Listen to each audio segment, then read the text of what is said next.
வணக்கம். வாங்க இன்னைக்கு நம்ம ரோஜாஸ் கலரி சேனலில் பருப்பு உருண்டை குழம்பும் வடையும் செய்கிறேன், பார்க்கலாம் வாங்க. ஹாய் ஃப்ரெண்ட்ஸ், ரோஜாஸ் கலரி சப்ஸ்கிரைப் பண்ணுங்கள், லைக் பண்ணுங்கள், ஷேர் பண்ணுங்கள். இன்னைக்கு நம்ம சேனலில் பாரம்பரியமான பருப்பு உருண்டை குழம்பும் வடையும் செய்கிறேன். ரொம்ப ஹெல்த்தியாக ஈஸியான முறையில் டக்குன்னு வீட்டிலே செய்கிறேன், பார்க்கலாம் வாங்க. பூண்டு ஸ்லைஸாக நறுக்கி வச்சுருக்கேன், பருப்பில் போட்டு அரைக்கிற மாதிரி. அரைச்ச பிறகு வடையை தட்டிக்கலாம். கொஞ்சம் கொத்தமல்லி, கருவேப்பிலை, தேங்காய் 2 ஸ்பூன், கொஞ்சம் புளி ஒரு நெல்லிக்காய் சைஸ் கரைச்சி எடுத்து வச்சுருக்கேன். பருப்பு உருண்டை குழம்புக்கு தேவையான பொருட்கள். பருப்பு உருண்டை குழம்புக்கும் வடைக்கு சேர்த்து தான் வச்சுருக்கேன்னா 1 டம்ளர் கடலை பருப்பு எடுத்திருக்கேன், அதுக்கு 1/2 டம்ளர் துவரம் பருப்பு, ஒரு 6 மிளகா வரமிளகா, 1 ஸ்பூன் சோம்பு எடுத்து ஊற வச்சுருக்கு.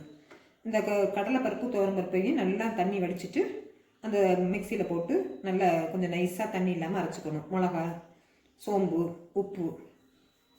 அடுத்தது குழம்புக்கு தேவையானது, பருப்பு உருண்டை குழம்புக்கு மிளகாத்தூள், தக்காளி, வெங்காயம்.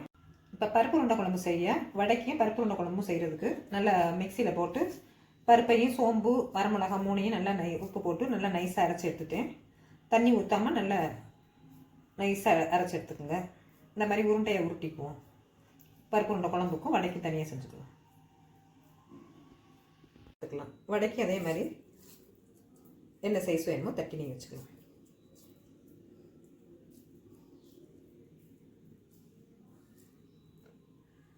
இப்போ பருப்பு உருண்டை குழம்புக்கு பருப்பு உருண்டையாக பிடிச்சி எடுத்து வச்சுட்டோம். இப்போ குழம்பு ரெடி பண்ணலாம் வாங்க. இப்போ பருப்பு உருண்டை குழம்பு செய்ய மண் சட்டி எடுத்துருக்கேன், இருப்பு சட்டி. அதில் 2 ஸ்பூன் நல்லெண்ணெய் ஊற்றிக்கலாம்.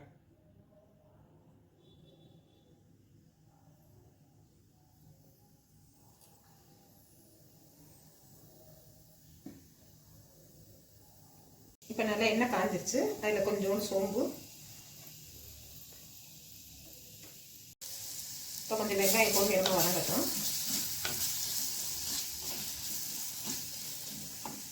வெங்காயம் வதங்கிறது கொஞ்சம் உப்பு சேர்த்துக்கலாம்.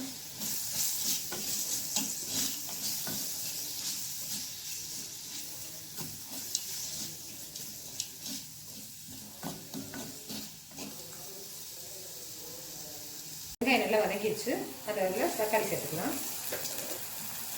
தக்காளி சேர்த்து வெங்காயத்தையும் தக்காளி சேர்த்து நல்லா வதக்கிக்கலாம். இந்த பருப்பு உருண்டை செய்ய 3 விதமாக நம்ம செய்யலாம். ஃபஸ்ட்டு அப்படியே நம்ம பருப்பை அரைச்சி உருண்டையை எடுத்து பிடிச்சி செய்கிறது. 2வது ஸ்டீம் பண்ணி அவிச்சு அதை உருண்டையை சேர்த்துக்கலாம் குழம்புல. 3வது லைட்டாக ஃப்ரை பண்ணி அதை சேர்த்துக்கலாம். ஆனால் நம்ம இன்றைக்கி செய்ய போகிறது ஃபஸ்ட்டு செய்ய போகிற பருப்பு உருண்டையை அப்படியே அரைச்சோடும் உருண்டையை போட்டு செய்ய போகிற குழம்பு தான் இன்றைக்கி செய்ய போகிறோம். தக்காளி நல்லா வதங்கிடுச்சு. இப்போ கருவேப்பிலை, பூண்டு எல்லாம் ஸ்லைஸாக நறுக்கி வச்சுருக்கு. பூண்டை இதையும் சேர்த்து கொஞ்சம் நல்லா வதக்கிக்கலாம்.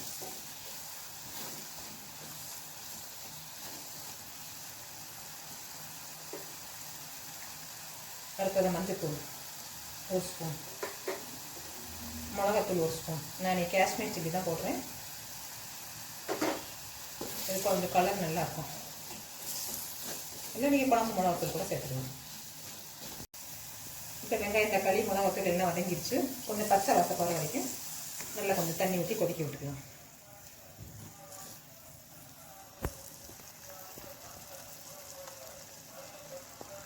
வெங்காயம், தக்காளி எல்லாம் குழம்பா நல்லா சேர்ந்து வந்துடுச்சு.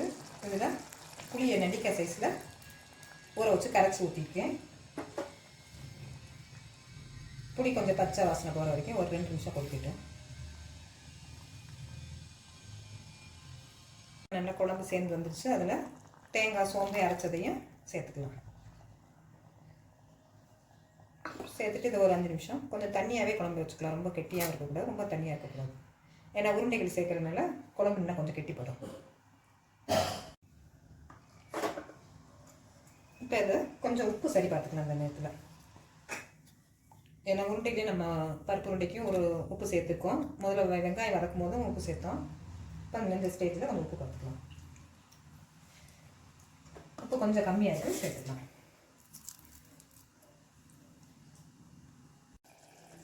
இப்போ நல்லா குழம்பு வந்துருச்சான்னு பார்ப்போம். நல்லா ஓரங்கள்லாம் நல்லா கொதிச்சு கொஞ்சம் எண்ணெய் பிரிஞ்சு வந்துருச்சு. நோரம் கொஞ்சம் அடங்கிடட்டும்.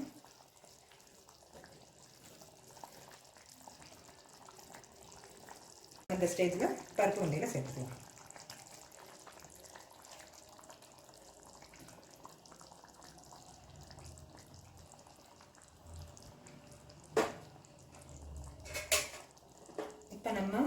குழம்பு மாதிரி கரண்டியை விட்டு கிண்டக்கூடாது.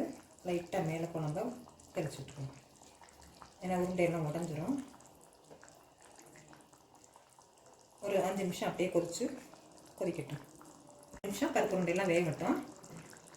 மூடி போட்டு மூடி வச்சுக்கலாம்.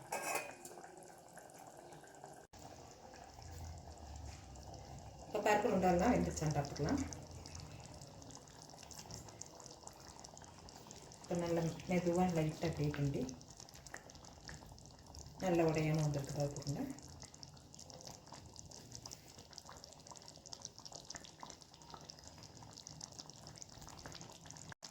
இப்போ பருப்பு உருண்டை குழம்பு ரெடி ஆயிடுச்சு. கொஞ்சோண்டு மல்லித்தலையை தூவிக்கலாம். நல்ல மணக்க பருப்பு உருண்டை குழம்பு ரெடி ஆயிடுச்சு. இப்போ பருப்பு உருண்டை குழம்பு டக்குன்னு ஈஸியாக ரெடி ஆயிடுச்சு. இதை சாதம், தோசை, இட்லி கூட வச்சு சாப்பிட்லாம். டேஸ்ட்டு சூப்பராக இருக்கும். இதை ஒரு முறை ட்ரை பண்ணி பாருங்கள்.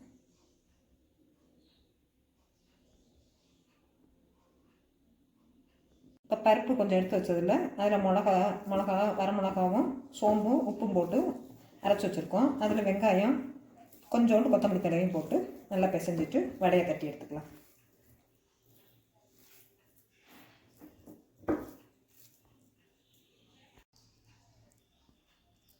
இப்போ இதை நம்ம வடையாக தட்டிக்கலாம். வீட்டில் பசங்க எல்லாம் பருப்பு உருண்டை குழம்புக்கு வடையை தட்டினா நல்லா கிறிஸ்பியாக இருக்கும் வடை. அதனால எல்லாம் நல்லா விரும்பி சாப்பிடுவாங்க.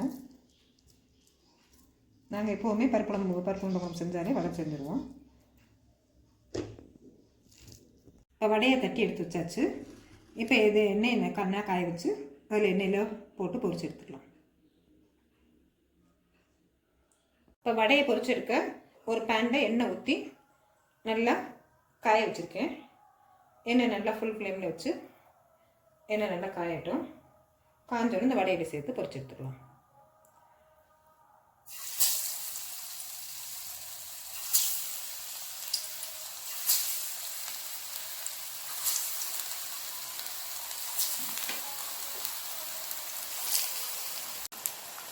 கொஞ்சம் வேகட்டும்.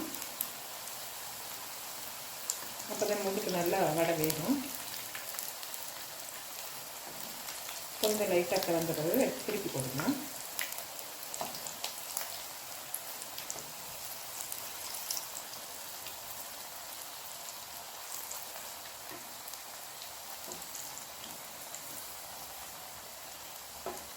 இப்போ நல்லா ஹெல்த்தியான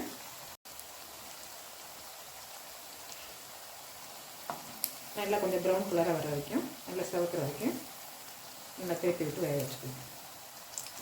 அடுப்பை நல்லா லோ பண்ணி வச்சுக்கலாம்.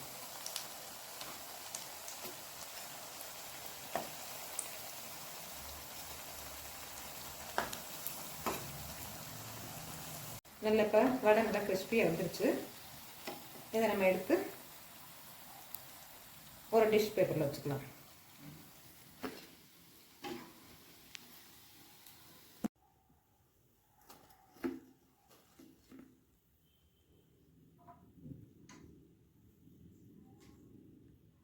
இப்போ நல்ல ஹெல்த்தியான பருப்பு உருண்டை குழம்பும் வடையும் ரெடி ஆயிடுச்சு. இந்த பருப்பு உருண்டை குழம்ப சாதத்துக்கு மட்டும் இல்லாமல் இட்லி, தோசைக்கு கூட சாப்பிட்டா சூப்பராக இருக்கும். டேஸ்ட் வைஸ் நல்லாயிருக்கும். ஒரு முறை ட்ரை பண்ணி பாருங்கள்.